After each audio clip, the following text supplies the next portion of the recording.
अरे पुष्पा। हाँ जल्दी करा, आवतानी। गुड़िया के स्कूल जाके देर होता। आ गई नी ना, इतना दिन तो खाली रहुए के तैयार करते रहनी। अब हम अपन गुड़िया के तैयार करब पहले, है ना गुड़िया? वैसे एक बात बोली, गुड़िया के अइला के बाद ना तोहार प्यार 50-50 बढ़ गइल बा। और न त का? हाँ भाई, चलो चलो चला।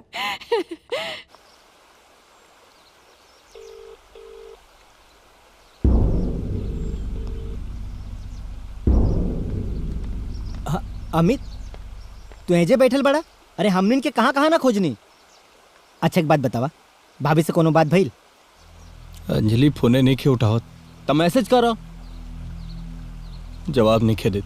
तो चला ना घरे चल के मनावल जाई। चला। अंजलि के दिमाग पर अमीरी के चादर पड़ गई बा। उनका हमार प्यार नहीं खे दिखाई देत। आज हम ये सोच रहल बानी कि नरेंद्र के ऊपर का गुजरल हो यार। हम अंजलि के परेशान नहीं की कर चाहत, लेकिन चिंता हमरा गुड़िया के बा। वो अम्मी के बिना कैसे रही यार। I miss you, mummy. I miss you, पापा। पापा। गुड़िया। पापा। मामा, मामी। ला बच्चा।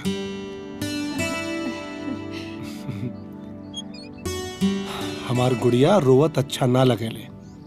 हाय देखा, हम अपन गुड़िया खातिर ढेर सारा खिलौना लेके आयल बानी। अच्छा है। हाँ चल चल लेके खेले के। मामी अगर रउआ घरे हमरे नियन एगो गुड़िया होई त हम खूब खेलती।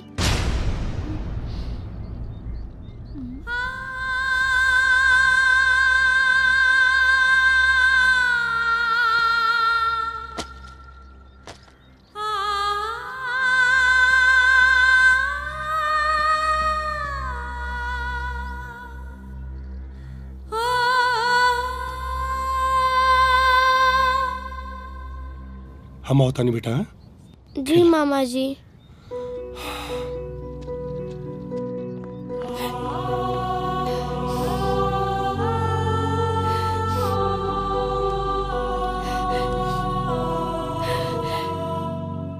ए पुष्पा, अरे कितना बेर कहनी तोरा से कि हमरा के आंसुओं से नफरत बा हमरा के।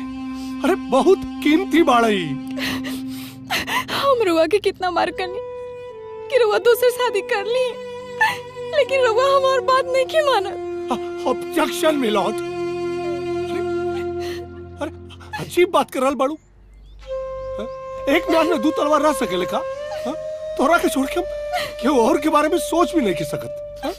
अब ठीक है, भगवान के बनावल जोड़े में यह मंजूर है कि हमने बिना संतान करे तो ऐसे ही सही मत। अरे पागल, देखो भगवान हमने के बीच में गुड़िया के भेज देना। हाँ? अब हमने अपन माई बाप को पूरा प्यार।